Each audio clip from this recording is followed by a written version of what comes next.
All right, looks like everything is going live. So, good evening, everybody. Tonight, man, man, we have a treat. We have a treat for you all tonight. We absolutely have a treat. So, for those of you who are married and need inspiration, and for those of you who are considering marriage and need some guidance, tonight's show is going to be one that you all absolutely want to join. So, go ahead. Get your pen, get your paper, get your favorite drink. Go ahead and share this with somebody that you think may benefit from it because tonight's call, as the youngsters say, is going to be lit. Let's get into it.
All right, ladies and gentlemen, you see the thumbnail. You know why we're here. This call tonight gonna be hot. I've done, I think, 6 of these, and tonight's call by far is the one that I have anticipated the most. In society right now, I firmly believe that marriages and family are the cornerstones of our community. But if we look at statistics, statistics show us that right now about half of marriages are ending in divorce. And I think that's something that we really need to study because without marriages, there technically are no families. Without families, there are no communities. Without communities, there's no legacy. So I really think that families, linear families, are the cornerstones of our community. So tonight, I wanted to bring some attention to that. And instead of harping on the negative aspects of it, which society seems to do all the time, let's actually put some positive influences in front of people so that we can talk about why marriages are needed and what a successful marriage look like. So what I want to do now is go ahead and bring up my guests for tonight. There they go. How y'all doing? Hey, kid, how you doing? All right. Guys, look, tonight I brought to you all a guy that I've known now, I think for about 3 years. We met each other about 3 years ago. We were in business together. Met the guy, didn't have a lot of interaction with him initially. We joined another business opportunity, and now we have a lot of contact with one another. I've become gotten to love him, gotten to respect him. He's a friend, he's a family member, he's a business partner. One of the people that I talk to every single day, it seems like, and his lovely wife, which tonight y'all gonna learn to love, and she keep it real. She keeps it 1,000% real. I want to give to you guys Charles and Judith Ivory. No. Hey, how's it going, Ken? Hey, All man, right. And secondly, man, I became connected with Pastor Murray through Charles. Pastor Murray is Charles's pastor, and Charles and I talk a lot. And you know, all you all who know me know that I have strong opinions about everything. And I kind of had stepped away from the church a little bit because I thought church had got, I hate to say soft, but soft. Church had got a little soft. We got to a point where we were not talking the way we needed to talk in church. We wasn't holding people accountable. And Charles was like, man, you need to listen to my pastor. So he started putting me onto a lot of his literature, put me onto a lot of his live streams. And I joke and say that he has renewed my faith in church. And he's now my new virtual Pastor. You guys got an opportunity Praise the to Lord. hear him on, I think it was call number 2 or 3 that we did when we talked about, I can't remember what the conversation was, but to this day, that is still the stream that was the most viewed that I had, even though we had some technical difficulties. So tonight, I actually have him online so that you all can see him. So welcome, Pastor and First Lady Murray. How are you all doing? Hello, we're We're doing great. great. Thank you, Brother Thank Ken. you. Yes, we appreciate it. I appreciate you all, man. It's a Tuesday night. I know you guys could be doing anything, and you're here with me, so I definitely don't take that for granted. Marriage. I think, like I said earlier, I think marriage is so important. I think it's the cornerstone of our communities. But through media and through, I'll just say media. I think media has done a horrible job at making marriages appear that is almost like a jail sentence. You know, in so many ways. They've gotten to a point now where they glorify an independent life where man and woman are separate. And in certain circles now, they seem like even a gender war where men and women are competing for supremacy and nobody's actually cooperating and collaborating like they used to. So I wanted to bring you all on because both of you have marriages that I absolutely respect. I respect you all as a union, but I respect you all individually too. And I think that we need to start putting more positive images of marriage and things of that sort on the forefront so that people can see, man, you know, start thinking for yourself, start being around some positive folks, and you'll realize that it's not what everybody is making it out to be. Are there good aspects of it? Absolutely. Are there bad aspects to it? Absolutely. But we've gotten to a point now to where all we talk about is just the bad. So I'm going to ask you, man, can we have a conversation tonight about marriage? Absolutely. Let's do it. Like Clint Eastwood used to say, let's talk about the good, the bad, and the ugly. Woo! Yes, sir. Which I had that sound effect with that theme song. But I'll start with the Irish, man. How long have you all been together and how long have you all been married? Well, we've been together 18 years, but we've been married 17 years. And I had to get that one right? I was looking at her face like say the wrong answer. I know, right? Not say the wrong. Was he spot on though, Ms. He Ivy? was. He's right. He's correct. Okay. And the Murrays, how long have you all been together and married? We've been, you want to answer that question? No,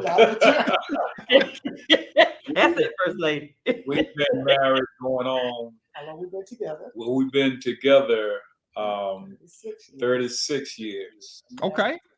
and married 35 and a half. and a half. She counting the half. Right.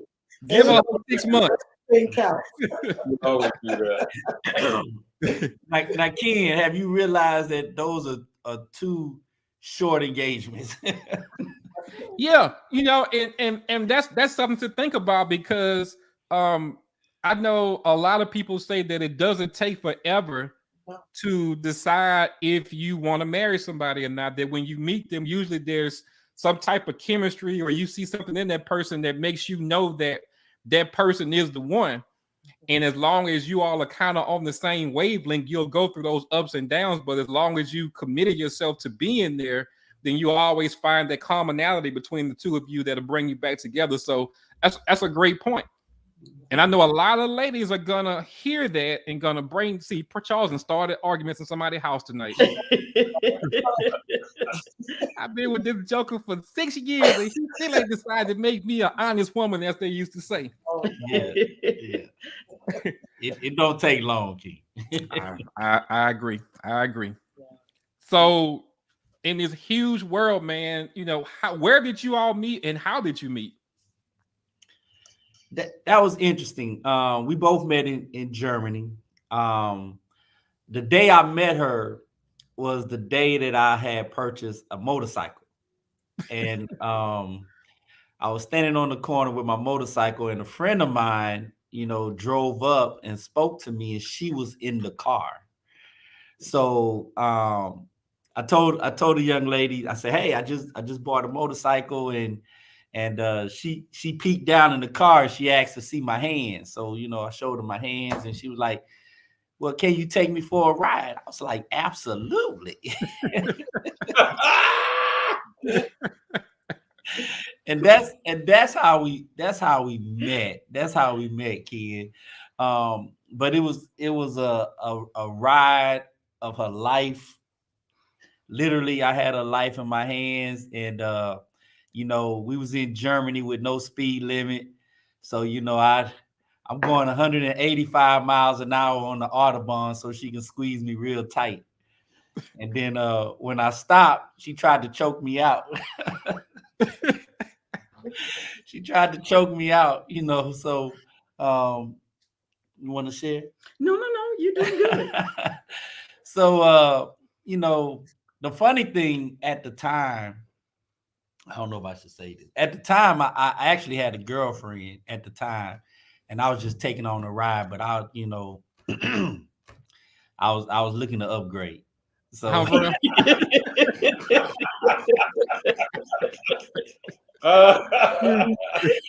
looking to upgrade, and she stole my heart at that moment, and from that point on, from that ride, the rest was history. We've been riding ever since. Yeah, that's what's up, man. That's what's up.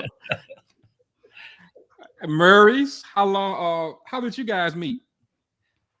She can tell the story better than I can, so I'm gonna let her, because she remembers everything. So Well, actually, I'm just kind of laughing about going on a ride and an upgrade. Okay, well, mine is not like that one, but let's go on. We met at church. We officially met at church. I had to sing at his brother's wedding, and I came down from DC, Maryland for the rehearsal, but I was too late, because from DC, Maryland to North Carolina, I missed the Friday night rehearsal. And so my sister-in-law told me I can just go to the church the next morning, which is the day of the wedding, to rehearse. And so my brother was playing the organ for the song that I was going to sing. And I was sitting on the organ, just rehearsing my song. And I looked at the back of the church, and it was kind of comical, really. And I saw this guy standing at the back of the church, tall, fine, good looking. Go ahead on. He was all that. But I was in a relationship too. Well, actually, the guy that I was dating kind of walked away and left me with no reason. And I always felt that was an act of God, because it was an opportunity for me to hear from God. And so the Lord had told me that the man that was standing at the back of the church, now I was there for rehearsal, was my husband. And he was standing at the back of the church speaking with his aunt, saying, "You see that girl up there on that organ? That's going to be my wife." Now, I didn't even know he said this to his aunt.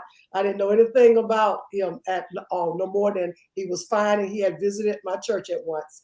And so we met, and that same day, he let me hold his camera. He introduced himself. He told me, here's the funny part. He told me to hold his camera. And I'm like, oh, okay, I guess he must see that. It must be the hand of God, because I wanted the man to make the move toward me, not me making the move toward, like, I'm not Cookie. Things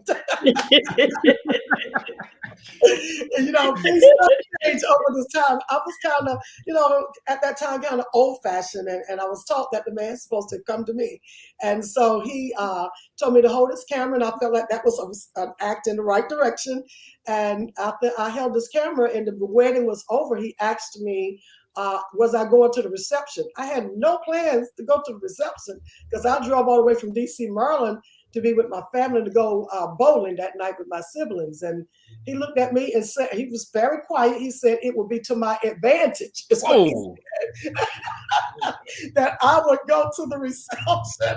So, and I will skip two little things, yet the rest was history. So Pastor Murray, at that time, were you already in the ministry? no. No, he was not in the ministry. I was in the ministry and helping him to come a part of the ministry. Well, that's ironic. I won't say ironic, because I don't think anything happens by coincidence. That Right. the place that you all met, and the place that you have learned to have your greatest impact was the same place. Yes. Like that's kind of heavy when you think about it that way, that you met him in the church, and now you all are together pastoring a church, and this is where you have your greatest impact on society. So that's kind of deep. Yeah. Yeah, I look at it like this. The Lord knows everything, because I was in a place whereas I was trying to find myself, and I really was ready to settle down. Mm-hmm. I was a heathen. I wasn't. I was just getting. I just came into the church as far as salvation, and I knew that if I was going to be married, I had to have someone that had a faith foundation, because I knew eventually that's where I would be going. Mm-hmm. And so I think when we met, I was like that fruit that was on the tree that was ready to be picked, and so pretty much that's what happened, because I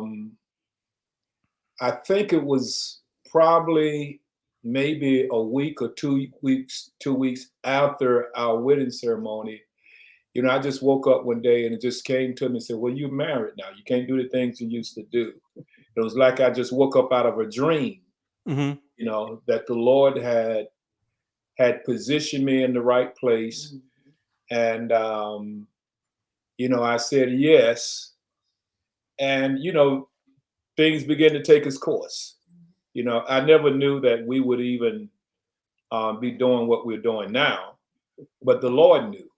Yeah. So I credit all of that to the Lord knowing and wanting us to be together. So for those of you who are not doing it, I'm taking notes. and what I realized pretty quickly from listening to both of their stories is that neither situation was forced. No. Neither situation was forced. No. In both situations, it did take a prolonged period of time to identify that the person before you was somebody that you actually wanted to have a life with. Mm-hmm. So it wasn't forced, and it didn't take forever. No. Right. No. Hey, Ken, I tell you this too. As a matter of fact, and I've told him this 1,000 times. I knew the moment that I fell in love with him. I felt it.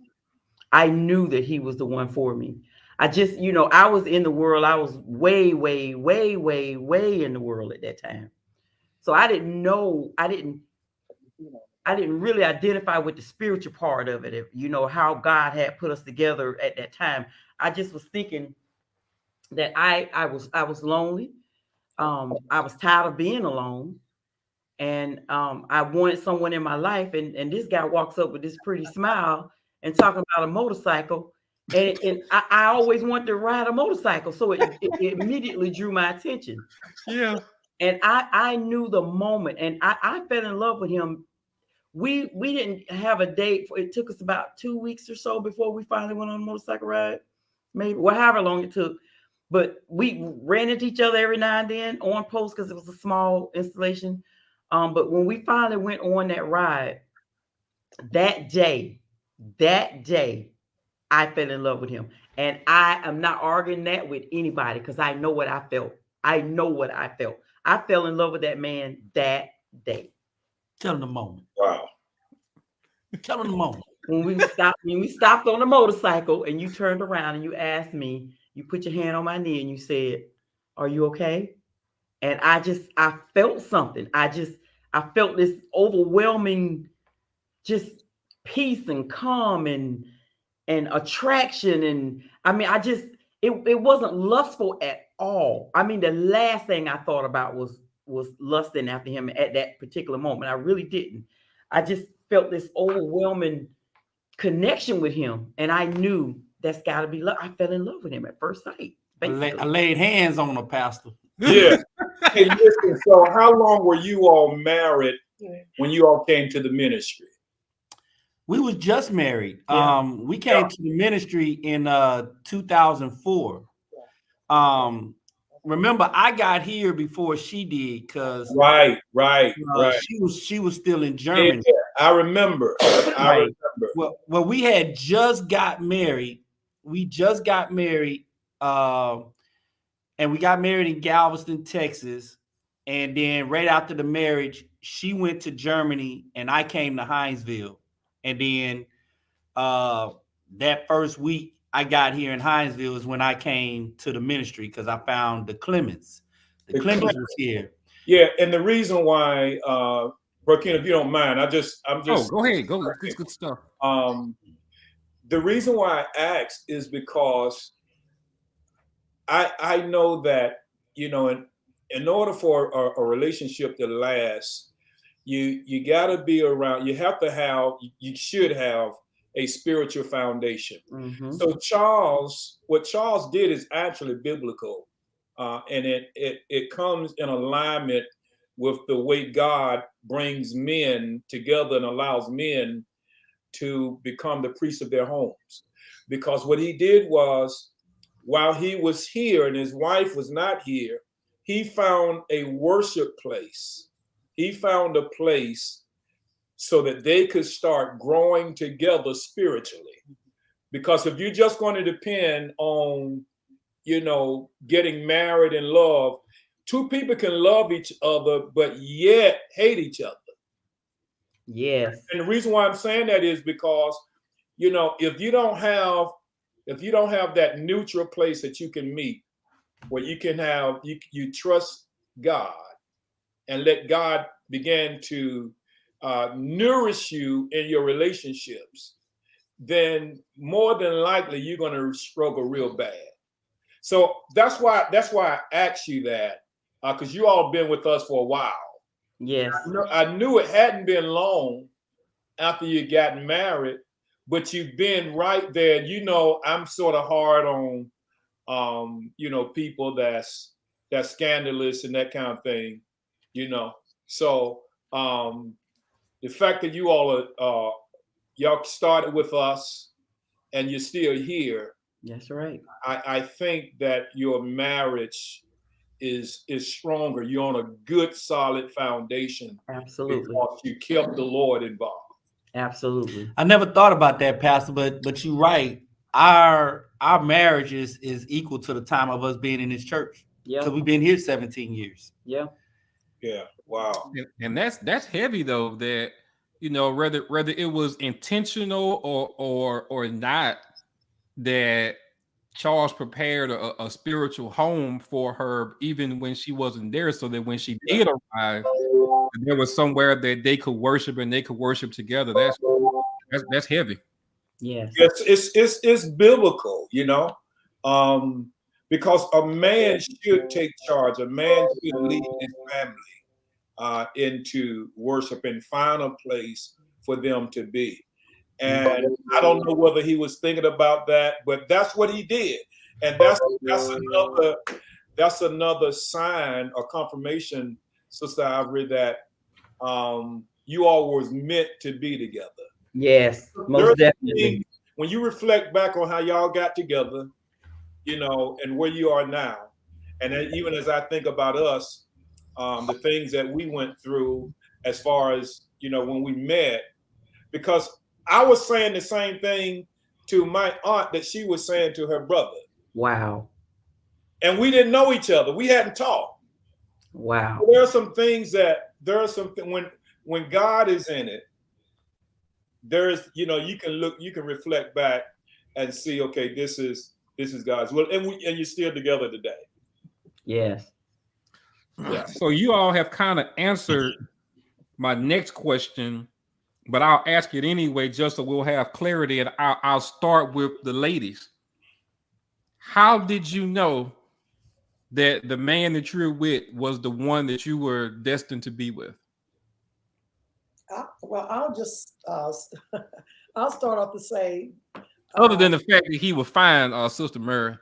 we identified that Pastor Murray had it going on back there. and the fact that you held this camera, we know that's powerful too. I felt like I was honored to hold that camera. I was all over him back there. He handed it off to me. And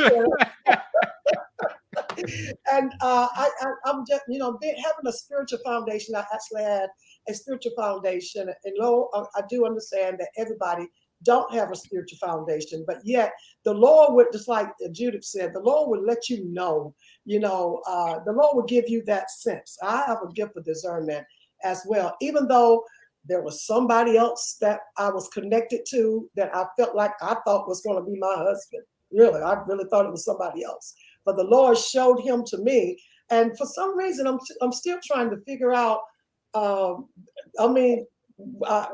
What happened with that entire situation? The Lord gave me a peace when I said that, because my brother started laughing because my family only knew the other guy, and they were like, "Yeah, right, Mary, right." And even though the guy walked away, to me, I felt hopeful that he will return. You know how it is. I was young and he was young, and I'm like, well, maybe he'll come back. And why did he walk away? And I always looked at it like the Lord allowed him to walk away so I can reap the benefits. Mm-hmm.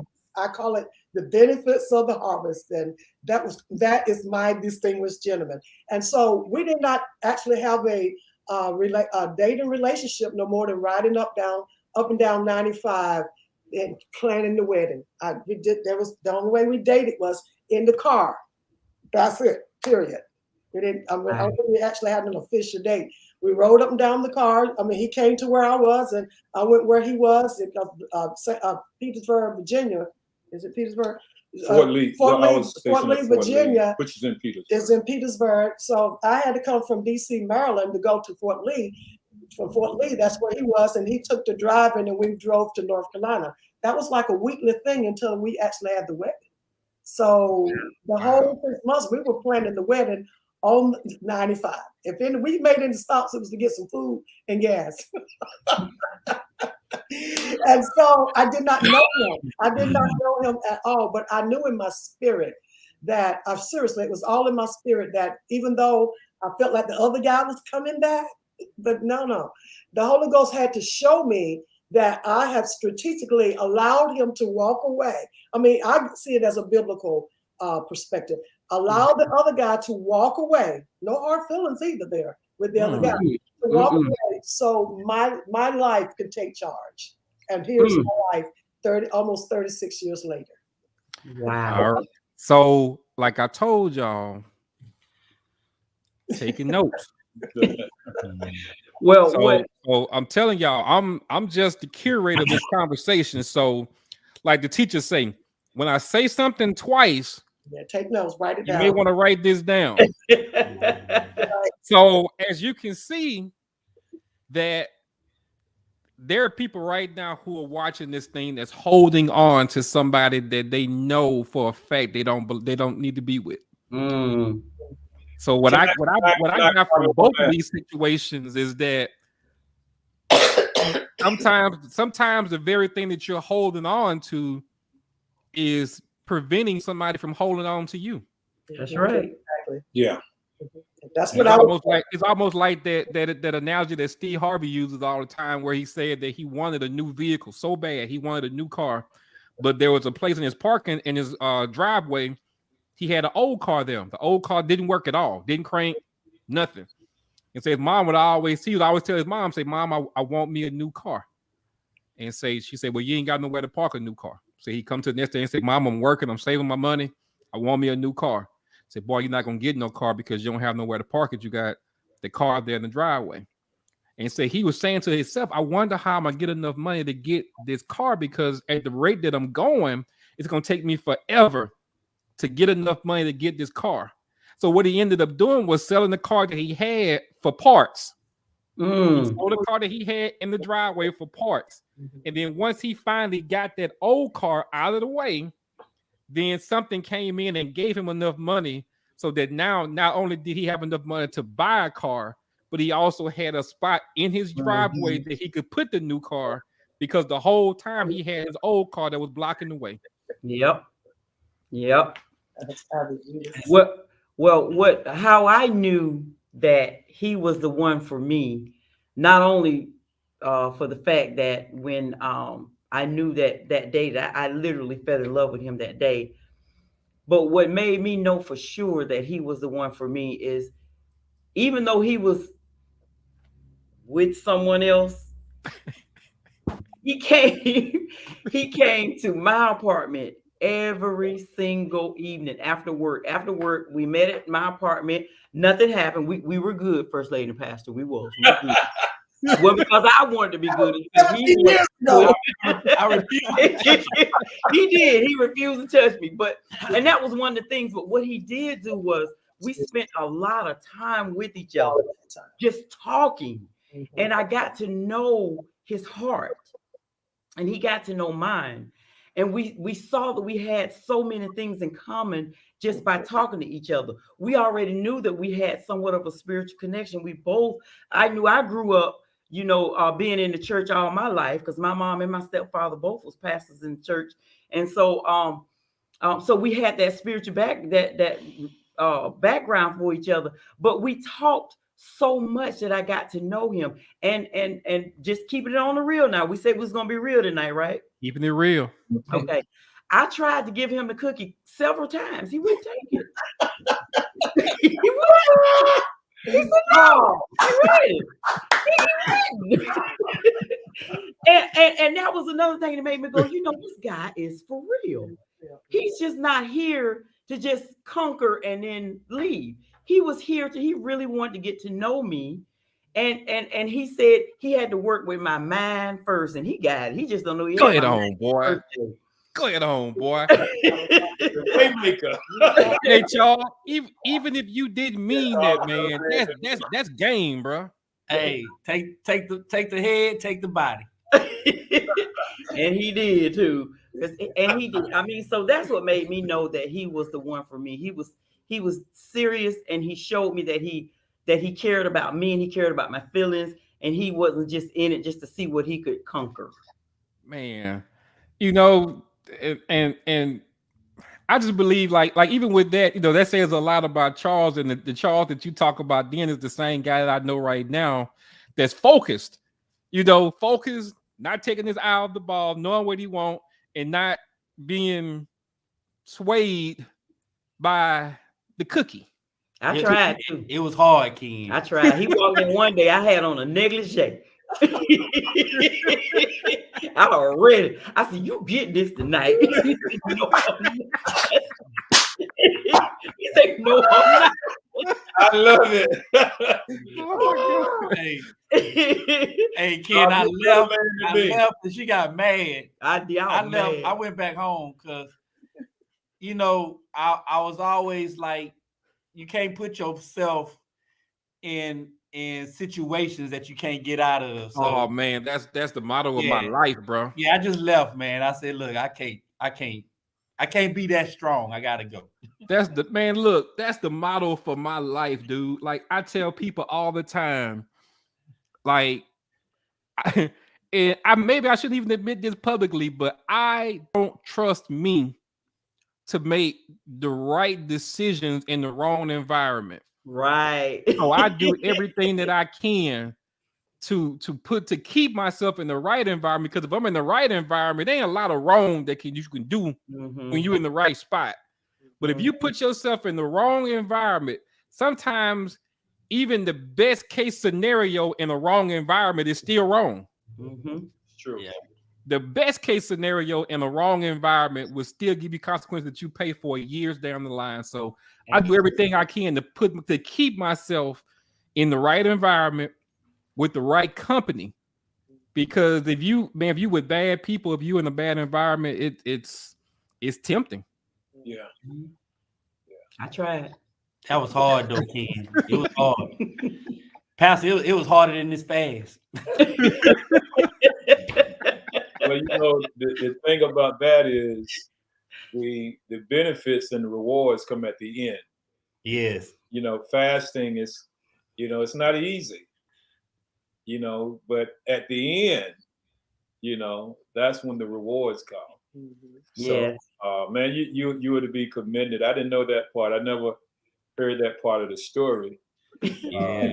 But that's wonderful. That's And wonderful. if you think about it, Pastor Murray, that's how life is. Yeah. We're in a business where we talk about money all the time.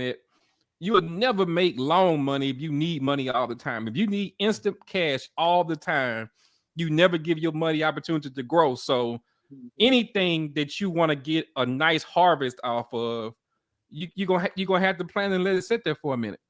Yeah. Yeah. That's with anything. Yeah. So Charles, man, how'd you know, man? How'd you know she was the one, man? Because man, Cookie was trying to take you down that road, bro. So how you knew that in spite of she was the one? Well, I don't know when I knew she was the actual one, but I knew when I wanted her though. And that was the moment I saw it. And I'm gonna tell you what made me fall in love with her was we were in the military, and when I saw her in BDUs, that was the best soldier I ever seen. Her makeup, her hair was tight, her uniform was pressed, crisp, her boots was shine, and that was it for me. And then we went on that motorcycle ride. She didn't have that uniform on, and then everything else popped out that I ain't know prior to. Ken, I had to go make her put some clothes on before she can get with me. He did. Pastor, she came out, and I looked at her. I was like, "Oh no, you got to go home and change clothes." And, I made her change clothes, and then I was trying to avoid all temptation because I had someone at the time. So I didn't want to tempt myself, but talking to her and just seeing her beauty and me wanting her so bad, when we got back from that motorcycle ride, I wanted her. I wanted her then, and she tried to trap me in the house, and so Ken, she did. She tried to trap me in the house. And I knew I was in dangerous territory, right? So what I did was I got on the phone. And I called for some reinforcement. Everybody. I called like 4 or 5 of my friends and told them to come to the house. And then when they got to the house, I tried to sneak away, because I had to get out of that situation, Ken. I was going downhill, and it's like Lay's potato chips. You can't just eat one, right? So I had to go. So when everybody came to the house, I tried to sneak out the door and she caught me. And I told her, I said, "Hey, listen, I'm actually with somebody." And then she told me, she said, "I'm not here trying to fool around. You need to get rid of her." I can hear her saying that. Yeah. And by the second day, me and her had a conversation. The other woman, I said, "I think it's time for us to see some other people." Yeah. Wow. So, but this woman was living with me though, Ken. She was actually living with me. What? And yeah, so it's like she had nowhere to go. So when I went to the field, Cookie say tough luck.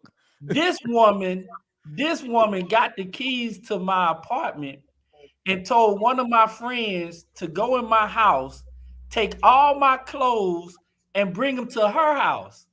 So when I got out the field, she said, "Hey, you're not going back over there. You staying here." And we've been together ever since. Wow. That's heavy. She moved me out of my own house. And when I came out the field, when I came out the field, Pastor, she was like, "You don't need to go back over there. All your stuff is over here." Because every night he left me, he was going back over there to her. It was nothing going on between him and I. We hadn't done anything. We had consummated our relationship. So I thought it was safe, but I didn't feel right allowing this man that I know I'm in love with now. I know I'm in love with him and I don't want to lose him. I just couldn't see him continuing going over there and sleeping in the same bed with that woman every night. So me and his friend could got a way to get him out the house. So we took his clothes out. And that's good. That's good there. But I was talking about the other day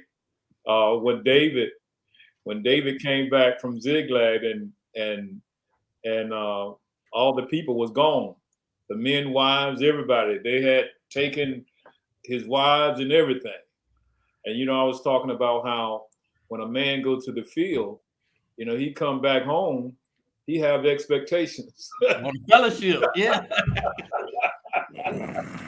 So, anyway, See, y'all see why he my virtual pastor, right?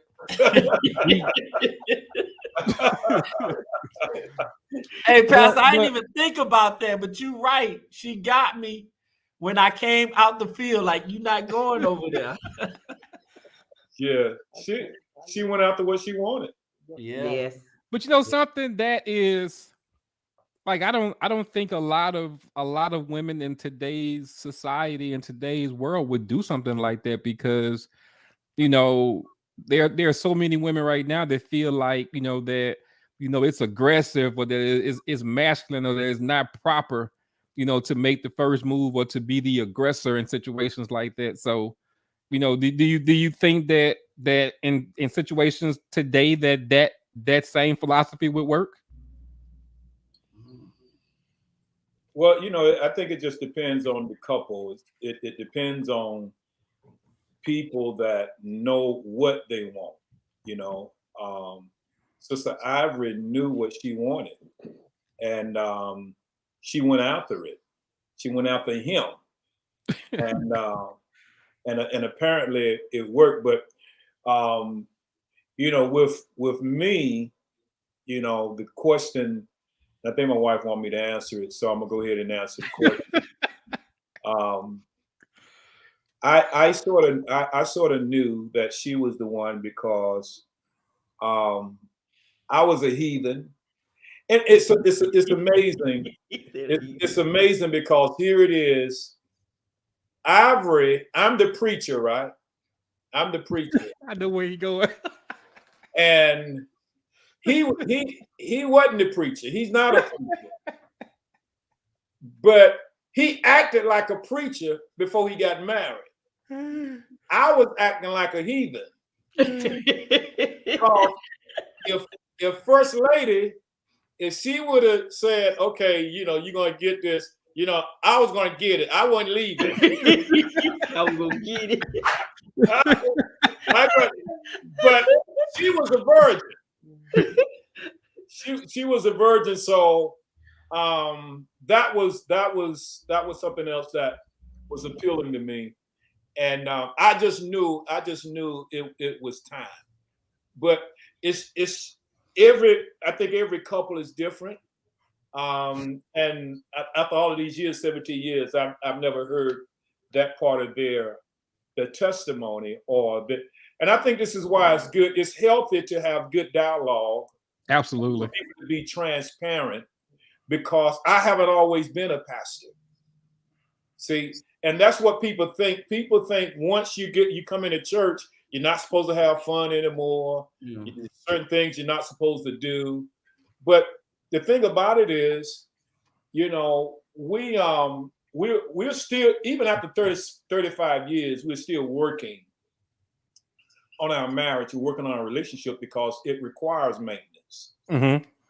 You have to continue to work on it. So even in the exchanges that we have and some of the things that we do and dialoguing with other couples and even speaking, counseling, a lot of stuff that we say, even like now, a lot of stuff that we say is healing for us. We're still, this helps us.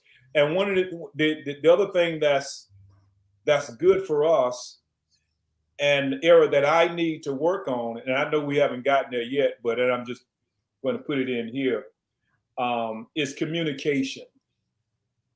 And I've learned from all the conversations that we've had with other couples that if a woman does not get communication from her spouse, then that spouse is going to be in trouble in some kind of way. That's what most women want from their husband. He can have all the money in the world. He can put in a nice home, give her everything she wants. But if that man does not talk to that woman, right. there is problem in that house. That's right. Yeah. You know. Hey Charles, we said we was gonna be transparent, right? Yes, sir. I got somebody in the chat that has known me for a very long time. Here's her comment. She said, Ken, now I praise God for that. She said, I prayed many nights for you not to keep being misled. I'm proud of your growth.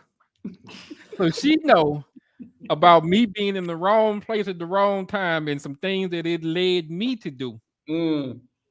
Even though to her benefit, I will admit, Lenora, you told me. You told me. I ain't want to listen, but she absolutely told me, and I thank God for you for praying for me in that situation. Wow. I pray, yeah, that's heavy. That is heavy. So I'll ask this question here because I have my questions laid out, but as we go through the questions, new questions come about. I know what both of you all are going to say about this, but in this time that we live in right now, somebody needs to hear two ladies say this answer. Do you believe that your husband should be or has to be the head of your household?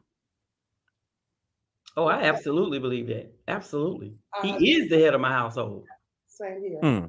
I totally agree. I mean, it doesn't matter even if one work outside the house or we have jobs too as the female, but he's the priest. According to, I have to live by the biblical principle. Mhm. And that is, it starts from the head. It starts from the head. And that is what the Bible says That's as right. well. And so here's a word that might not be popular. We come under submission to That's our right. husbands. And That's so right. whether we like it or not. That's right. And that way, that's honorable in God's sight. Therefore, the Lord blesses the marriages. So all of those women that are out there that might be fighting against the prick, if you want a blessed household and you wonder why it's all so much confusion in the house, try going in and reading the word and allowing the husband to take his rightful place in the household. Allow him to take that place. I'm just only talking about the married people now. I know I'm talking about the single ones that are already, ahead of their households. But the husband, I respect my husband. I call him the priest. He is the priest of my household, and my distinguished gentleman. Now the flip side of that, I totally agree with everything she just said because my husband is definitely the head of my household. The flip side of that too is this is not either of our first marriages. We've married before. Now that roach I was married to before, he couldn't lead me to water if I was on fire. Oh my God. So it depends on your spouse too. Your spouse got to show you, your husband got to show you that he can lead you. That's true. And that he's going to lead you in the right direction. So my husband showed me early that he can lead us in the right direction. And I knew that I could trust him with my heart. I knew I could trust him with my mind. I knew I could trust him with my finances. I knew I could trust him with my secrets. I knew that I could trust him. So it was a no-brainer. And as a woman, even though he's the head of the household, that don't mean that you can't express your opinion. Exactly. If I want to do something and my husband don't want me to do it, well, if he just flat out say he don't want me to do it, then it's not going to happen. It's just not going to happen. But I'm going to still say, well, baby, come on. Can we talk about it? Let me tell you why it's important for me to do this. And sometimes I may have to, rub his little head every now and then to get what I want. But, he's still the head of the household. I was about to say they got secrets on how to get it. We got Good stuff. We know what to do. Yes. Oh yeah. And as we had the conversation, I also heard something that you all said, and this is something that I've never thought about. So, do you think that it's possible to have identified the right person, but it be at the wrong time? Can you kind of expound on that a little bit?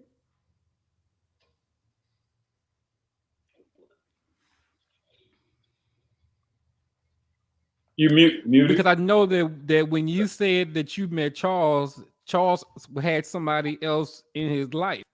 Same thing with the murder is that there was already one person that was in somebody's life, but you all met a person that you felt was the person that you were destined to be with. So, do you really think that you can meet the right person and it not be the proper timing? Well, for me, when I met Cookie, I was in a relationship, but I wasn't in a committed relationship. I knew the person that I was with at that time was not going to be the woman in my life. You know, for a lack of word, it was just occupying space. So when I met Cookie, I knew she was what I wanted because I actually prayed for her, and I always make this joke. I thought I was specific because I was married before, and I wanted the opposite of what I had because I wanted somebody that I was compatible with. And I asked for the long hair. You know, I asked for the beauty in the body and the brains. I asked for a lot of things. But one of our dilemma was our age. You know, I wasn't specific about that. And I wasn't specific about being her hair, you know. but but I prayed for her and when I got her, I knew she was the one. Who I was with I wasn't committed to. So so it was easy for me. It was the right time. So, you know, when she did what she did, I thank God for her doing it because it would have took a lot longer because I would have tried to be a little bit more tactful of somebody else's feelings. But she did it at the right time, Pastor. Because like you said, you know, I was in the field for a long time, and I don't know what could have happened if I would have went back home. I probably would have messed a lot of things up. Mm-hmm. So because she did what she did, she got me out of that situation. Again, you know, I try not to be in situations that I shouldn't be in.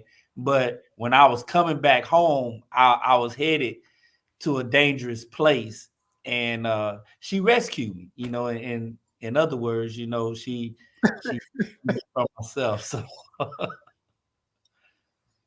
Yeah, I think you can meet the right person at the wrong time, and that generally what it sort of diminishes to is that when you're in a relationship, an uncommitted relationship, and you meet somebody, but you don't have the liberty to actually pursue them because you know you got some stuff that you need to clear up, and sometimes it happens that way.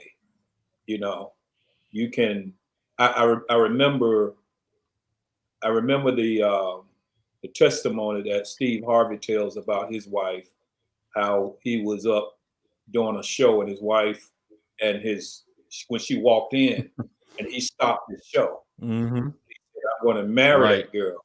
Yeah. But he was in a relationship. Both of them was in a relationship. And it wasn't until some time later that they came together. And I think they have one of the most admirable marriages, you know, in the world, the way they carry on. So that can happen. You can meet the right person at the wrong time. Our relationship was, as my wife says, we met. I guess it was the right time because the person that she was with, you know, had just left, or he messed up, and so it just left the door open for somebody else to come in, and that person was me. So, it was. but yeah, things can happen like that. And if And you think about it, if you think about it, that's why a lot of relationships are problematic, because they meet the right person at the wrong time, but they don't make the right decisions to make that person become the person that they're going to be in their lives. So what they try and do is to hold on to both people. Person that they want, person that they're with, and they don't have for whatever reason, they won't tell the person that they're with that they have found somebody else. Yeah. End up trying to make both of them work. And you can't, it's hard to spread yourself between two or more people. That's right. Yeah, I agree. And see, the way that I know that this is the right conversation, I've done so many of these things, and I've never had people in my chat trying to hack my live. I got all kind of people trying to hack my live right now, names I don't even know. So I know that this is definitely the conversation that to be had. And for everybody that's watching, like I said, you guys may want to take notes. We'll have the recording up, so if you need to see it in its entirety, go back to the link and watch it again. Number 4, my fourth question is a biggie. And I know that you all agree about everything. So what we're going to talk about right now is just going to be in theory, because you guys never disagree. Never. That's true. So in a successful marriage, how do you think conflict resolution should work? How do you all handle disagreements? How do you all handle those situations where your viewpoints may be different? You want Okay, well, for us, we had to learn that communication was not necessarily the key. We had to learn that, what's the word? We had to learn to listen to each other. Mm-hmm. He had to learn to listen to me and hear what I was saying. And I had to learn to listen to him and hear what he was saying. So that I could understand what he wanted or what he needed from me, and the same thing for me. Mm-hmm. We went to a marriage retreat one time, because we just went because it was in a nice area. We just wanted to go. It was really nice. We wanted to go and have a good time. And one of the exercises that they had us do was, you have to tell your partner something, and then they're supposed to repeat it back to you. Mm-hmm. He had the hardest time with that. Because when I said what I said to him, he repeated back something totally different than what I said. Mm-hmm. That was the first time that I noticed that there's our problem right there. He's not hearing me. He's not comprehending what I'm saying.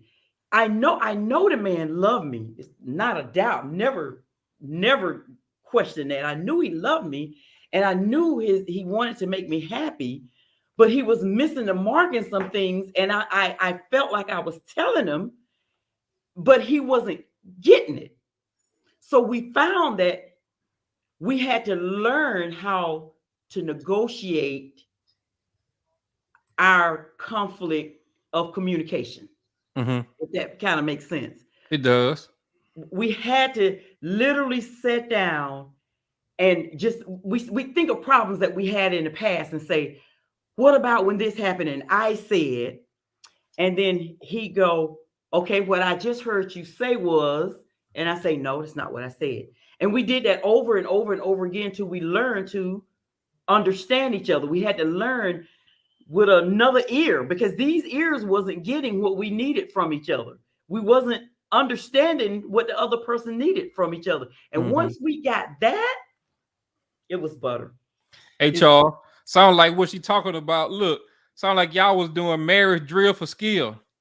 Ken, Pretty much. it really was. And as simple as it sounds, it was really difficult. It taught me that what she was saying, I wasn't interpreting what she was saying the way she was saying it. And so to repeat what she said, it was a little difficult, you know. And it is a skill. You got to learn how to listen. You got to learn how to listen. And there's something that I do a lot when we have our disagreements. I try to put myself in her mindset. So I would say, well, based on the way you feel, I see why you said that, you know, why you feel that way.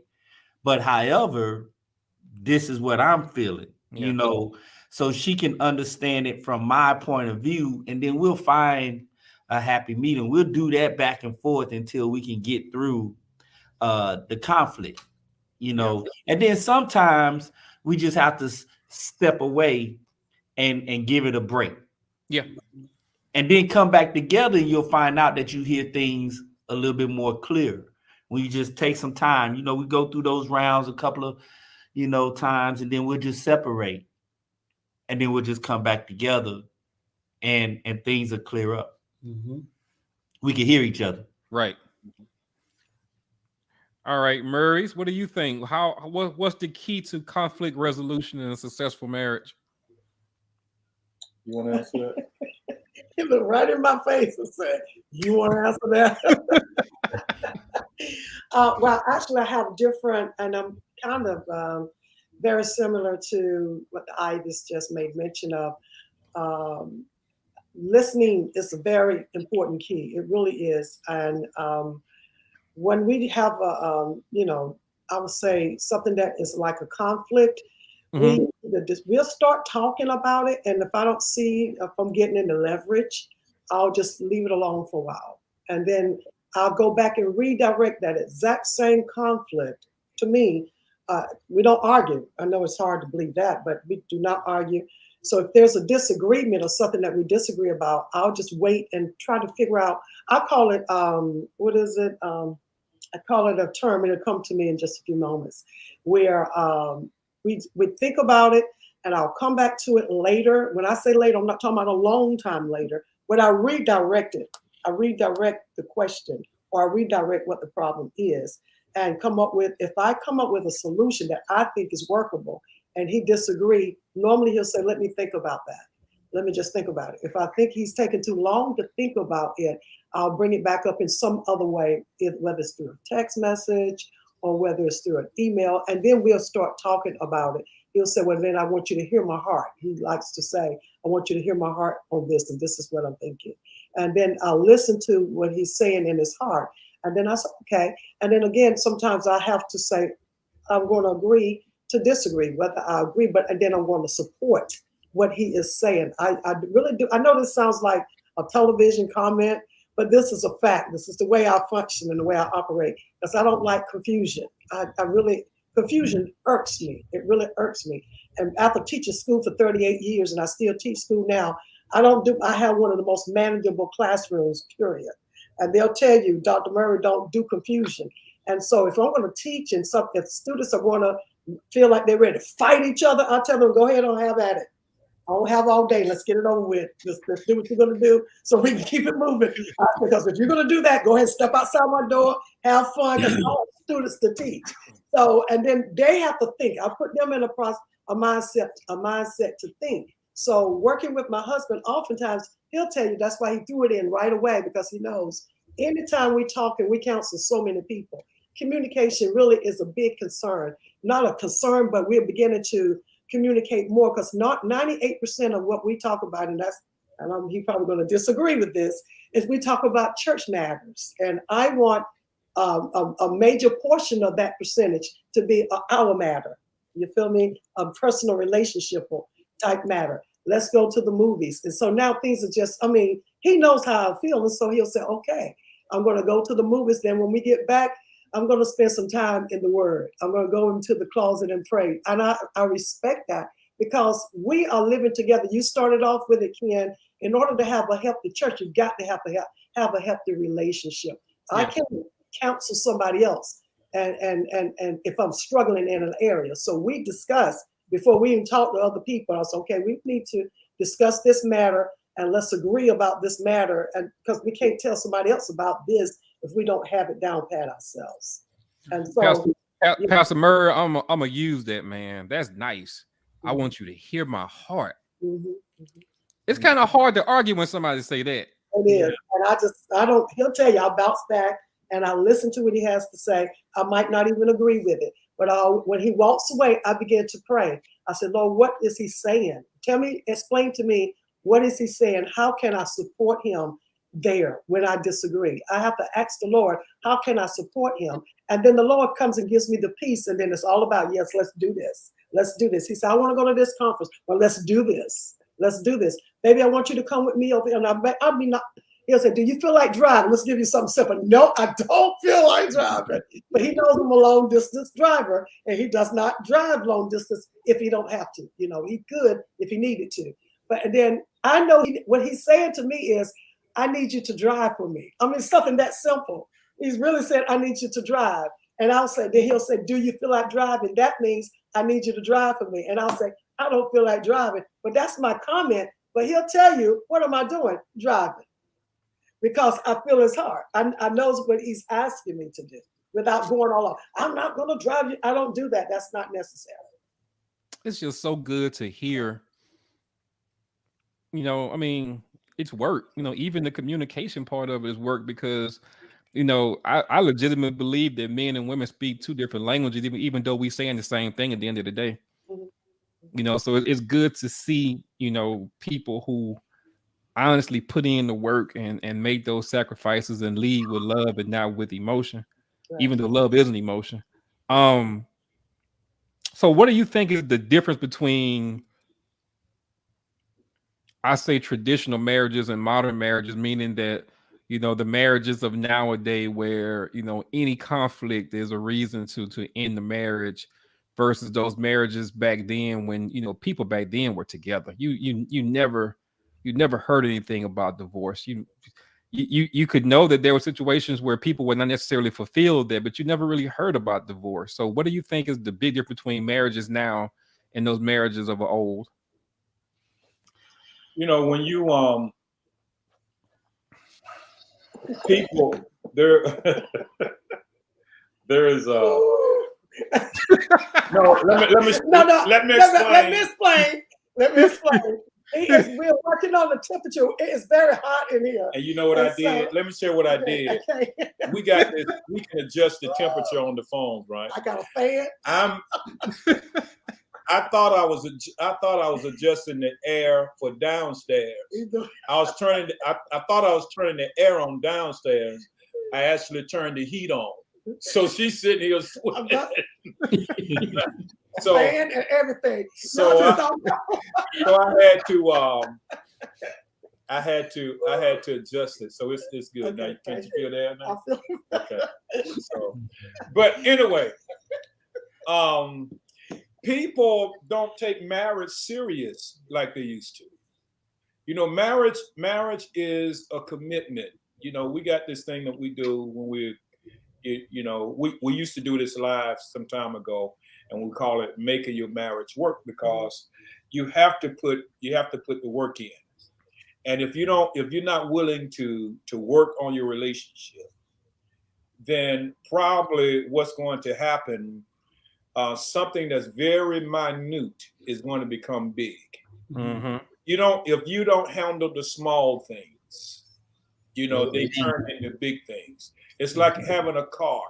It can be something very minor, but if you don't fix it, if you don't fix that tail light, anything could happen. It could be the cause of somebody running in the back of you, whatever. Right. So the small things are just as important as the big things. Right.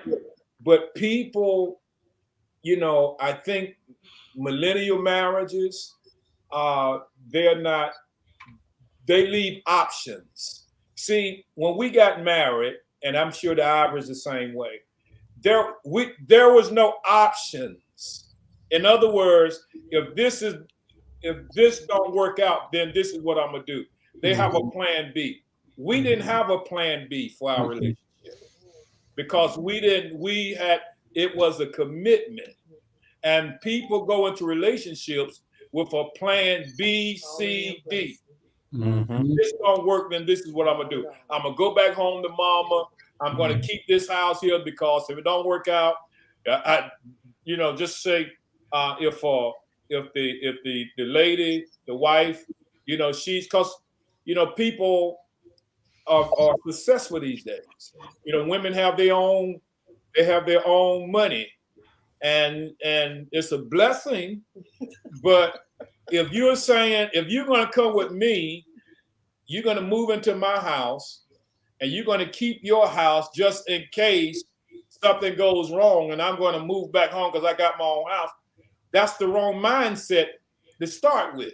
And that's why communication is important, because you got to talk these things over. And the other thing is, people, some topics, discussions, they are avoided because they don't want to know the truth. Mm.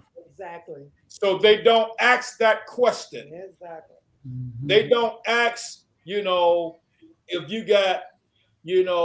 got some bad credit, or do you have any other children out there somewhere? Because they're afraid that the question that they're asking, that they might get the answer that they don't want to hear. Right. That's why when we do marriage counselings, we dig. If you're going to do marriage counseling with us, we're going to ask you some questions that you probably hadn't thought of. Mm-hmm. Or you avoid. That's the only way, because you got to be truthful with one another. Mm-hmm. What'd you say, Cookie? That's that moist bra moment that we were talking about earlier. But Pastor is absolutely right. Yeah. Her and I, we had those conversations. We did. In our early stages. Yeah, she said we couldn't do nothing else, right? Yeah, during that time we wasn't doing nothing else. We talked a lot. We knew each other credit scores. We knew what each other was making because, we were the same rank at the time in the military. I knew she had some financial challenges, and I had to actually show her where she was throwing money away and how we need to structure our finances. We talked about that in the beginning. Mm-hmm. I told her that I don't like to argue, but I'm a very good debater, and my mom told me something. My mom told me something and it stuck with me, and she hated, my mom said that I'm always right till I'm proven wrong, right?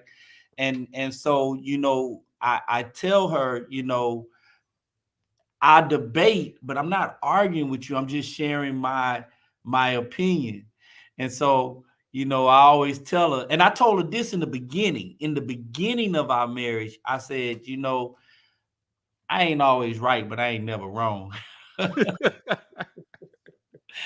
And so I tried to let her see the bad habits. We talked about, hey, I need the toilet paper to go over the top. This dude crazy. Right? Yes. I told her, hey, squeeze the toothpaste from the bottom. These are little things that aggravate me. You get the toothpaste and it's all, and then you got to knead it, squeeze it from the bottom, toilet paper over the top. We had those little bitty discussions, like Pastor say, it's the little things that'll get you, after you get used to each other, you start focusing on other things. But, we had those conversations. I mean, let me long say conversations. Deacon Ivory, because you said something, you were just generalizing, but you made a powerful observation there. You and your wife both did when you said that's all y'all could do at the time. Yeah. Don't worry. Because Yeah. you know, see what people do, young couples do in this day and time, even though it's important, they put a lot of emphasis on intimacy. And that's all they do. Yep. They do the intimacy part real good.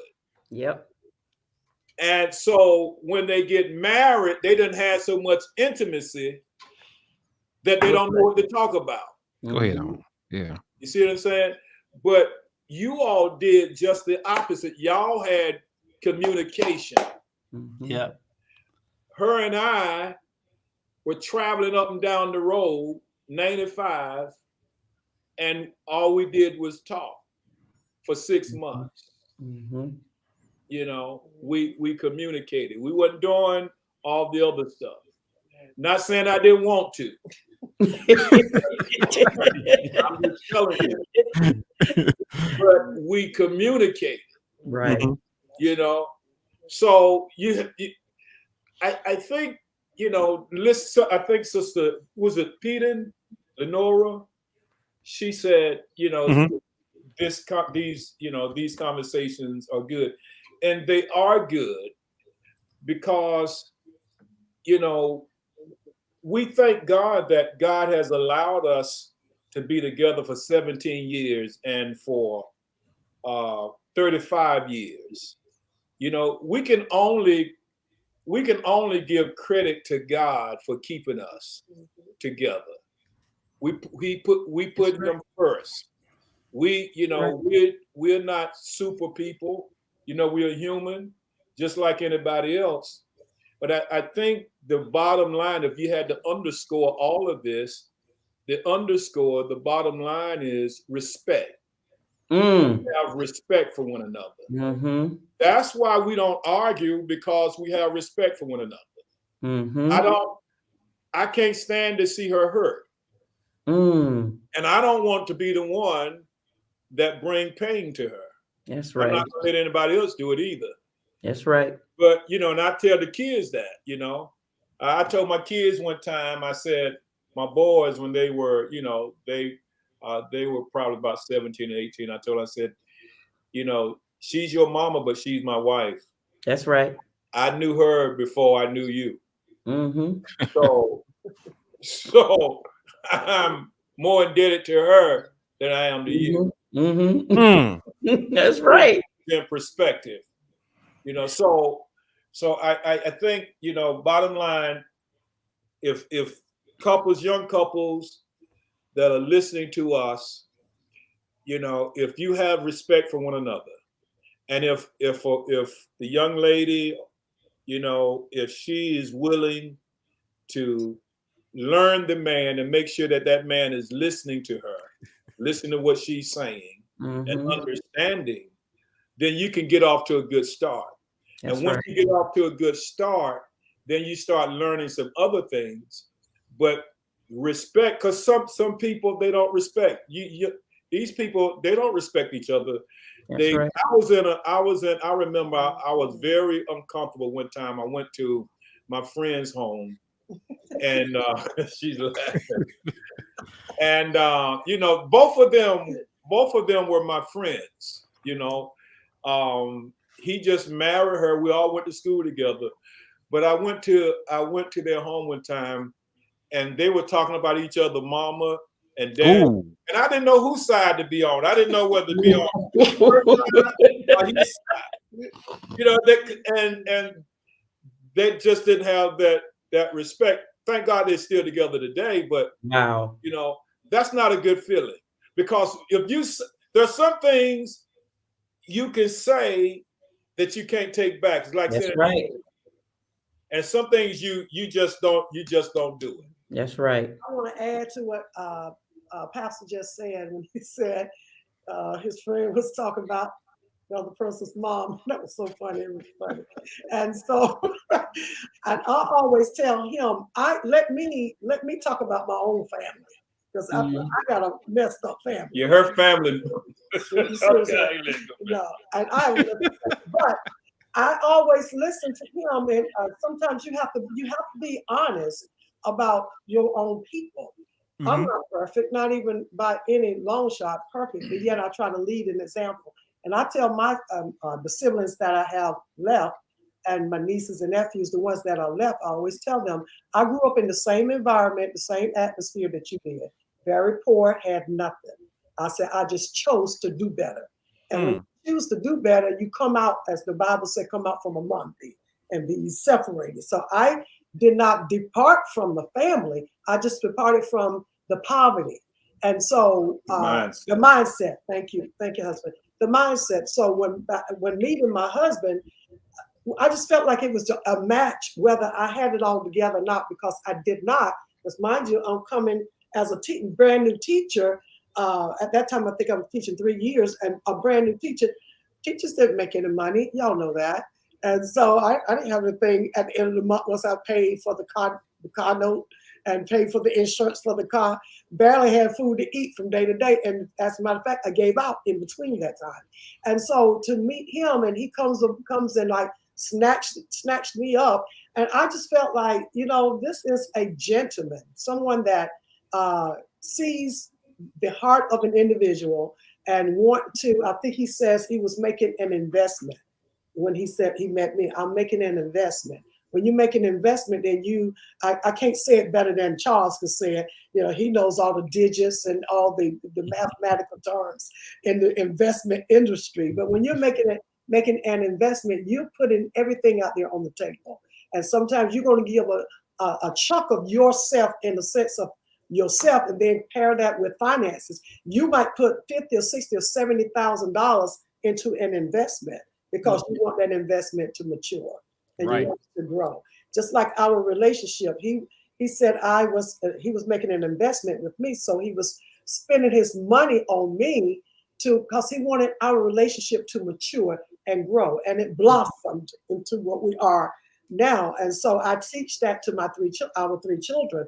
I just pray that they model and they see what we are doing, and they represent that same thing in their marital relationships as well. And they're grown, they all grown. They should know how to act. If they're going contrary, then it's not on us. What I see in today's relationships are young people, and I'm going to say young people trying to model and match somebody else's relationship. Young people wanting to get married because somebody else is having a $75,000 wedding. They want to get money that they don't even have. That's right. That's right. Why in the world are you spending all this money when you could be investing and saving? And I know our daughter. We love our daughter because she's our only daughter. So she wanted to have this luxurious wedding. So we made sure she had the wedding that she wanted. But in the process of her planning her wedding, as a mother, I'm riding up down the road with her, having conversation. And I'm saying, well, I get this when you can get that. It's the same thing. I says, I really can't save you $20,000 on this wedding. Oh, Ma, I want this, I want that, I want that. I really could save you $20,000 on this wedding. And I kept pushing that. I can show her how to save money on the wedding. Now, I know she didn't take my advice, but at the end, when you're going to pay somebody $18,000 for some flowers, I had to step it up. It's like, I'm not giving you this money. Nobody's going to have no $18,000 worth of flowers at nobody's wedding, unless you're coming out your own pocket for the $18,000, knowing that she didn't have that. But see, at some point, I'm just giving you the mindset of the people now that they're getting married. They want all of this glamorous stuff, and I think someone said it earlier, and not thinking about the marital relationship. It's all about the intimacy or trying to match and be like somebody else. And then you end up on shows like The Housewives or whatever. You end up on shows that you're trying to, fight about something and talk about your spouses and pulling them under. I was taught that I'm supposed to build my husband. That's right. That's what I was taught to do. And he'll tell you, I was coming home today, sat at the dinner table and just looked at him. I said, "You're so handsome." He said, "What do you want?" I said, "Nothing." Nothing. Because look, I'm blessed. You have given me a home. You make me happy. We're fasting. There's not much I can get right now. But I look at him and I compliment him all the time. I tell him how great he looks, and he looked down at himself like, I'm not even properly dressed, and you're telling me I'm handsome. I'm not looking at materialistic things. I'm looking at your heart. I want him to know that how I feel about him. I say this to him all of the time. I was taught to build my husband. That's right. And you know that's funny. And I talked to Cookie and Charles about this. You know, we were together one night in Atlanta. This was had been about 2 years ago now or so, and we were bowling. And I'm, you know, I'll admit I'm not a good bowler. I've never really bowled a lot. I mean, Charles know I'm not good. Charles ridiculed me the whole time we were there. But Charles is a real good bowler, and we had a couple guys there that were so. But Charles was obviously the best bowler there. And when I tell you that Cookie cheered for Charles Of course. bowling, Mhm. like we was at Madison Square Garden, That's right. That's the like way it to do was Yeah. 30,000 people in there, Right. and it was a $50,000 pot. That's right. Way to do it. Yeah. She cheered for him. Like, I mean, I had never saw it before.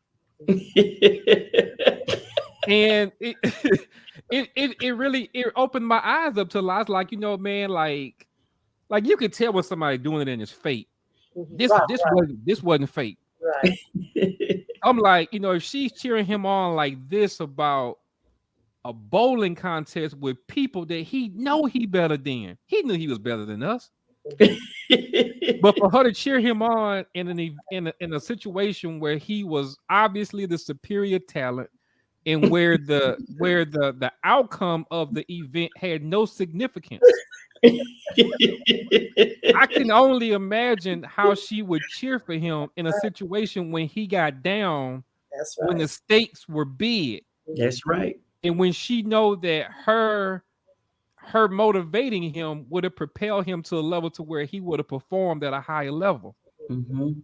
That to me, I mean, to some people that's a small deal, but to me, that always stood out to me, that every man needs They to need it. have a cheerleader, That's right. and it needs to be that person that knows you most intimately That's right. and who benefits the most from your success. That's right. That's right. Because if you don't build that husband, I'm talking about wives building the husband. Somebody out there is waiting to do just what That part. they're waiting, because men, if they're honest, they like to be built. They like to hear words of encouragement, pushing them. You're gonna make it. You're great. Oh God, I'm so proud of you. They like to hear that. They like to hear it. Especially when they're doing it. And if we don't say anything when they're doing something great, like, let me give you an example. My husband, he made some sacotage. He made some sacotage. And I came home, I said, baby, you make the best sacotage ever. The best sacotage ever. And he's like, really? And then he starts talking about what he put into it, how long he, you know. So to me, that's my way of getting him to talk. And I told him, he said, really? I says, honey, it's my way of having a conversation with you. I said, let me have conversations with you. And so I'll come up with something that I know he likes to do or that will perk his interest. And then there's when I'll get my conversations. And you know, there is something that I think about that too. I know Charles and I've talked about, we talk about everything, but I think men, in more ways than we're willing to admit, we're just oversized boys. And the reason why I say that is because growing up, and people who went to school with me would never know, because I was a straight A student, I never liked school. I was not a person who actually liked to go to school. I went to school, and while I was there, I just made good grades. But my grandmother was about 5'5", about 110 pounds, soaking wet, with 110-pound weight on her. I have been basically the same height, it seemed like, all my life. So I've always towered over my grandmother when she was alive. But I would go to school, I would get good grades, and I would always bring home my report card. And whenever I would give her my report card, she would always hug me and squeeze me. She would try to pick me up, knowing she couldn't get my feet off the ground. And she would put my report card on the refrigerator until the ink would wear off. Wow. Which only gave me motivation to go back to school and do that same thing over again, to give her that same feeling, so that I could get that result of making her happy. Yes. As men, I think we do the same thing. If we find out that something that we do will get a result out of you that makes you happy, because at the end of the day, I think all men truly want to make their woman happy. If we realize what we do gets a result out of you, we'll continue to do that thing just so that we can get that result of making you happy. Wow. Yes. You helping somebody right there, Ken. I got 2 more questions. I'm gonna get y'all out of here. Well, I got 3. I'm gonna the third one gonna be real quick. And Pastor Murray said something about this. I need him to say this again because I've used it a couple times, Pastor Murray. I'm sorry I didn't give you the credit for saying it, but it was heavy. Do you think that we should marry for love or for duty?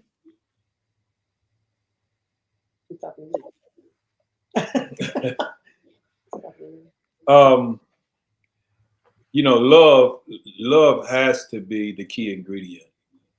You know, if you're marrying out of duty, that's like one of those marriages we used to do in the military, where 2 people coming together so they can get BAQ. Mhm. You know, they just married. But you know, even the Bible says, you know, though I speak with tongues of men and do all these other wonderful things, without charity, you're nothing. You're becoming as tinkling brass, sounding brass. So it has to be love without infatuation. It has to be real love, because when it's real love, if it's genuine love, it's going to last. You know, Right. some people are infatuated. You know, duty in the sense of if 2 people, you know, have a child before marriage and they married out of duty without love being an ingredient, then more than likely what they're doing is wasting their time, Mhm. you know, because they can still parent that child. But if there is no love there, then that marriage, that relationship is not going to work. So Right. love has to be a key ingredient. And I don't know whether I'm saying it the same way I said the first time. Oh, I'm gonna tell you what you said because I'm gonna use that for the rest of my life. It was heavy. Pastor Murray said that you get married for love, but you stay married for duty. Yeah. That was heavy. And that is, you know, when you look at duty in that sense, as military people, we have a duty to serve our country. Duty is another word for commitment. Mhm. You Mhm. know, it's, you know, when you have a duty to serve, you're committed to serve it, and Right. that's what you're supposed to do. That's a that's an expectation that the Army has of you. They know that you're doing it even when you don't want to go to war, but you sign up for it. Then you're gonna go. When you get married, as a husband, it's my duty to take care of my wife and my children. Now, they may do some things that I don't like, I don't appreciate it. My children may go out and do some crazy stuff, but it's still my duty to take care of them. It's my duty to uh, teach my sons how to treat a woman, That's right. how to take care of a woman. You know, that's my duty. That's my responsibility. You know, and so all of that comes in the package with marriage, but still with marriage. But if there's no love, then you're not going to want to do that. Mhm. You know, I actually love the military. Even though I had a duty to serve, I love the military, or else I would not have retired I could have, if I didn't love it, I would have went in and maybe spent 2, 3 years, 4 years, did my duty and got out, right?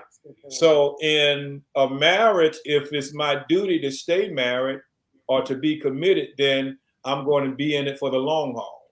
Right. So, yeah. I just remembered that. I remembered that was something that stuck because I keep my notes too, and that was something that I thought about.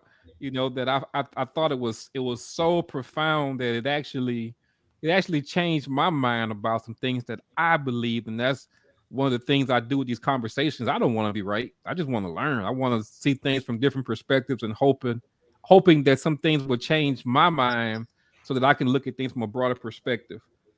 All right, guys. 2 more questions. I'm gonna get y'all out of here. For the ladies, what do you say for a woman that says that she does not need a man? First lady rolled her neck with that one. I mean, I looked at Judith's face, and then I had a flashback about a person that we knew many years ago at a church here, and she walked around in the church. We weren't pastors at that time. We were members of the church, and she walked around. She said, "I just don't need a man. I can do." I mean, and this statement for whoever would be listening, and you're probably saying to yourself now, "Well, that would be me. I don't need a man." And no, you don't necessarily need a man to function in society. No, you don't. That's a true statement. But you have to be real when it comes to your emotions and if you want a relationship, because a lot of women have made it without a man, and they have had to raise children on their own. They had to survive on their own. And I often say to couples, I mean, young single women, or I try anyway, because I don't have it on my wristband now, but I have a slogan that says, "I can help you if you'll let me." That is my slogan. And I say to some ladies that have, maybe in their 40s now, they're 45, 50, going on 60, and I'm being realistic here, and they're still, wanting to go out and have, date and do these things, but yet sometimes they have these walls up, or they have these their standards. There's nothing wrong with the standards or your list of standards. Just like we have to, where I work at, I teach, and we have school goals and objectives. Those goals have to be revisited every year. We have to revisit those goals every year to see if they're measurable. If those goals are not measurable, then there's no way that we can follow that trail to expect a great outcome. So if you have certain goals written down, you want your guy tall, handsome, and dark, you might not come that way. Yet you have lost your significant other because your goal is to have what you're looking for might not be what God is wanting for you to have. So yes, a woman can make it without a man if that's what she chooses to do. But as far as a relationship is concerned, and for longevity and a relationship and want to be married, you might want to reconsider your thoughts and say, I think I'll need some assistance here, and then I'll have a man in my life to help me to have. Nice. Well, my take on that is the first thing came to my mind when I hear a lady say that I don't need a man. You may not need one, but you want one. So stop playing. You want one. So, but one of the things that we learn about since we've been in this financial education is that the main people that says that money ain't everything is the ones that ain't got no money. Right. So those same people, those women out there talking about I don't need no man because they can't get a man. They want one, they just can't get one. And I mean, I'm just being truthful because that statement is not true. You do need a man. It's some things that I cannot do. I'm not saying I need a man for everything, but there's some things I need a man for. There's some things I can't do. I'm afraid of snakes. There was one in my garage. I needed a man to go out there and get that snake out the garage. I remember that conversation. Yes, I needed a man for that because that snake will be still living in that garage, and me and my baby would be in another house by now if I did not have a man. Well, yeah, I do need a man. You know, I needed my man to help me get my financial mind right. I needed my man for that. You know, I needed my man to lead me back to God. I needed my man for that. You know, and I wanted my man. You know, so I don't buy that. I just think that's a cop out because you can't get a man. So I don't need no man. Yes, you do. Yeah, I think it's a defense mechanism also, you know, versus me allowing myself to be disappointed, wanting to obtain something that I can't. I'll just say that it has less meaning or less value to it. So the fact that I don't have it, you know, it kind of shines a more of a negative light on the thing versus me. So I get that. I feel the same way. Before I put this last question out there, man, I want to tell y'all I appreciate it. I appreciate y'all coming on. This conversation to me has been absolutely amazing. I really hope that we can do something similar somewhere later on down the line because people need to see it. People need to see that first of all, there are women out there that can acknowledge publicly that they love their husbands, that they desire their husbands, and they understand their role to their husbands. And I also think that it's good to see that there are men out there who don't have a problem with being a leader, who understand how to be vulnerable, but can love in the same sense. Because let's be honest about it, the visions that we see, not only of Black love, but of Black men in the media and Black women in the media is not anything that for the most part we should be proud of. So I really want to get to a point where we can start putting these positive images of us on Front Street so that people can see it and realize that these things absolutely exist. So first and foremost, I want to thank you all for that. Now, the last question, I'll ask this of both of you and we'll direct this to the audience. What would your advice be for people who have given up on love and marriage? Well, I don't think you should give up on love and marriage.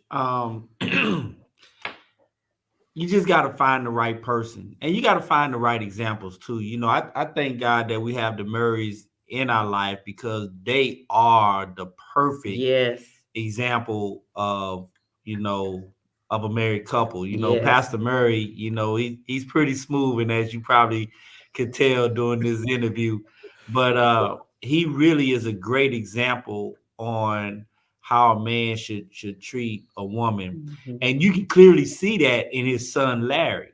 If you look at Larry, you could tell that Larry's been well trained. And Pastor Murray, he'll put us all to shame sometime in church with some of the things that he do for his wife. You know, sometime I wish I had a job just so I could just well, she had a job, so I could just go surprise on her job, you know.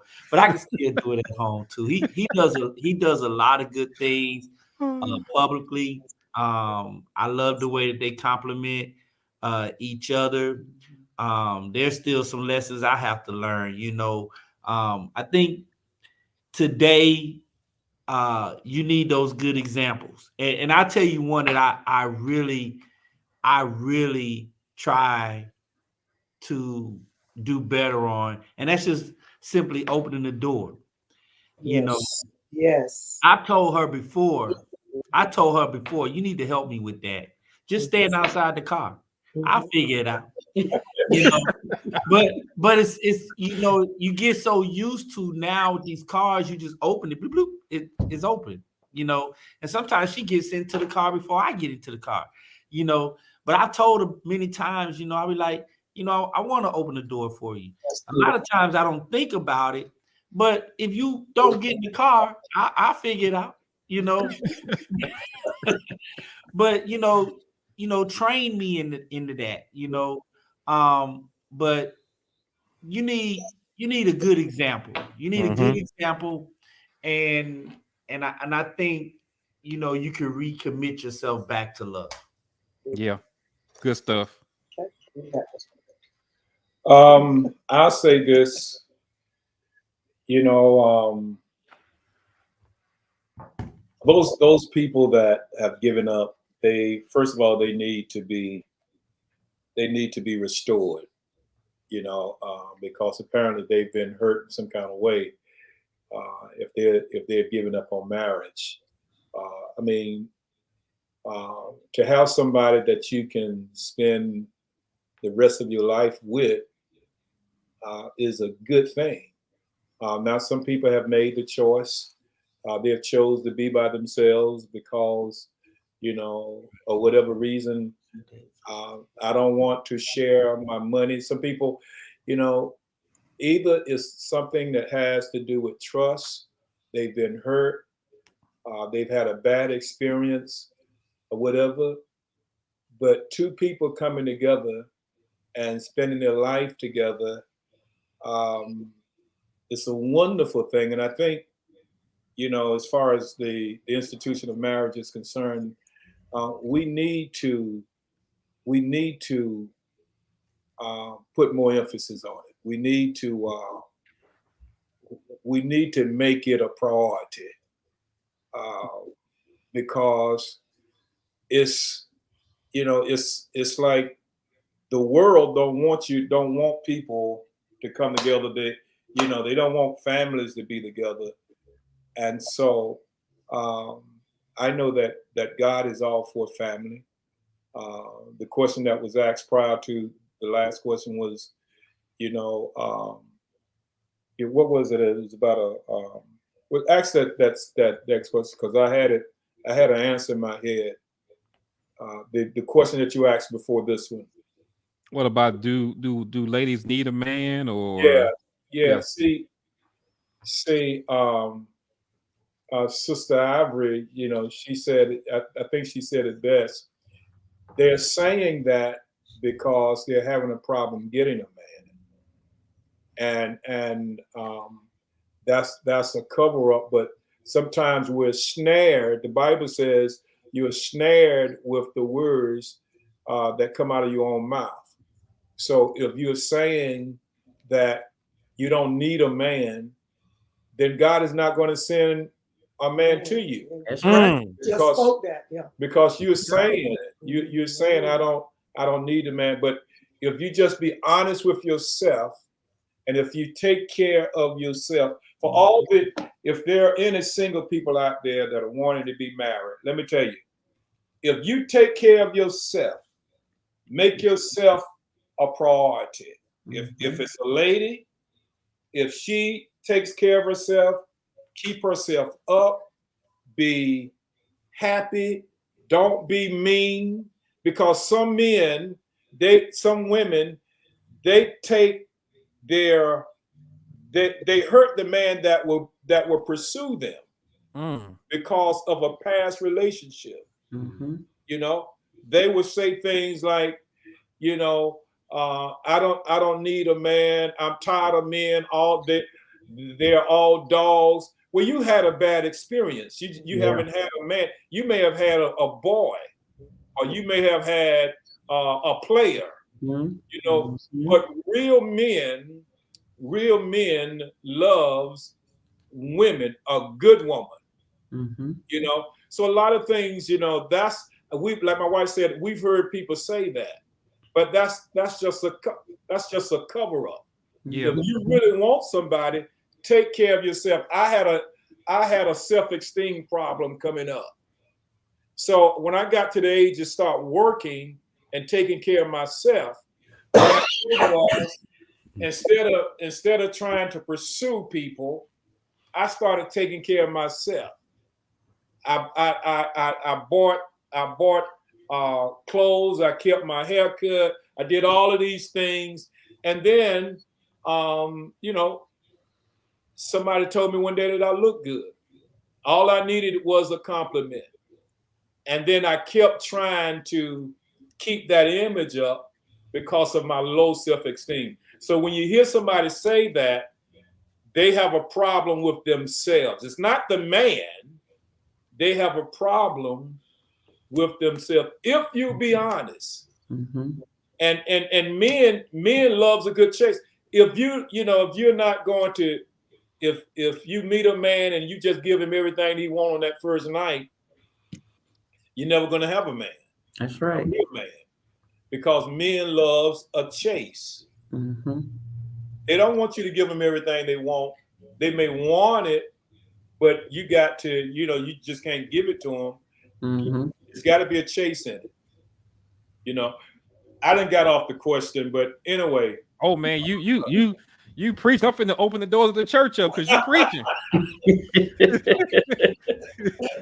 The doors are open, man. They be one. Now's the time. This let me tell you, this has been good. We've enjoyed it, and it's right down our line because it's something that we love to do. I want to put a plug in, if you don't mind. Yes, sir. Absolutely. We're actually doing a relationship workshop on the 12th of February. Okay. It's a marriage and single workshop. We had to have some guests coming all the way from Florida, and I'm going to be. I hope, Charles. I hope you and Judy can be there. We're going to have. It's going to be on the 12th of February. We'll start at 10 o'clock. We'll finish at 2. We're going to have lunch. We're going to feed everybody. But this is for relationships, because we believe in relationships. And I said to myself last year, I can say last year now, that we're going to go back and start doing some of the things that we did in the beginning that actually made money for us, that brought people to the church. And that is, every Valentine's weekend, we will have some type of banquet or something where the couples came together. We got to do more stuff with the family, because we're getting away from that. Yes. We're getting, with this pandemic, folk are not fellowshipping like they used to. And our church have our own revelation of what fellowship is now. Yeah. I don't know if y'all caught on to it. Yeah. We fellowship right after that.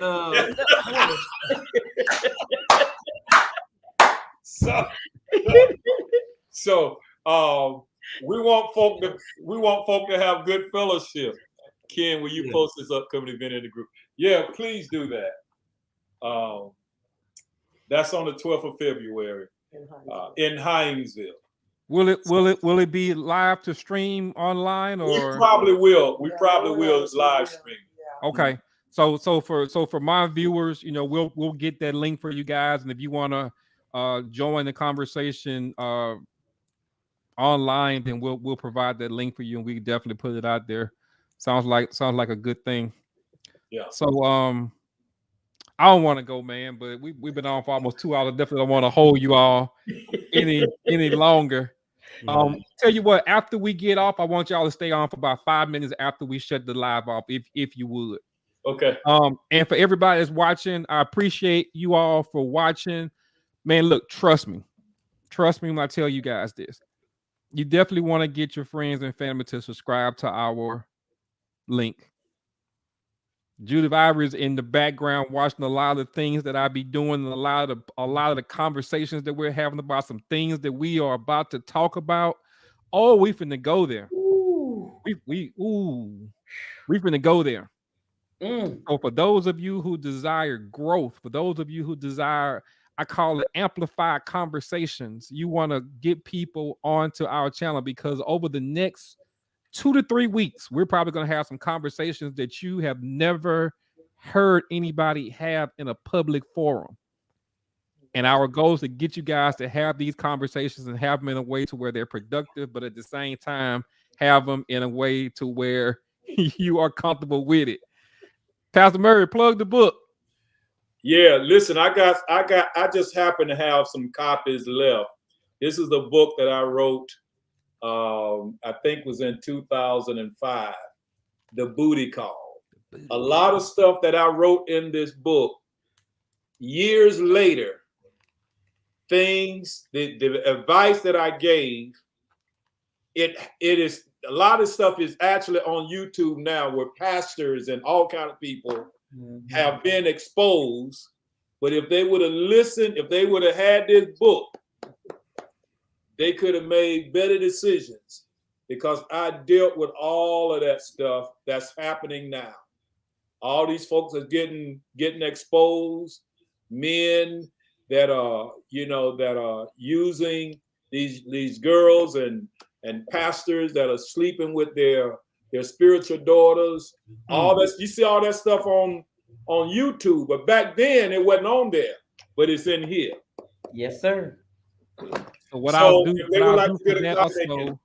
what I'll do for that also is that I will go to Amazon. I think I saw the link on Amazon. Yeah. I'll go to Amazon. I'll put the link in our private group, but I also pin the link to that book on the YouTube channel. So once this live stream ends, I'll go to Amazon, get the link for the book, and pin that to the top. So if you have a interest in getting Pastor Murray's book, which I said I was going to get a copy, I still need to, then I'll be able to put it there. Lenora, the book is on Amazon. After we finish up the live stream, I'll tag the link to the book in the on the YouTube stream, so you'll have access to it.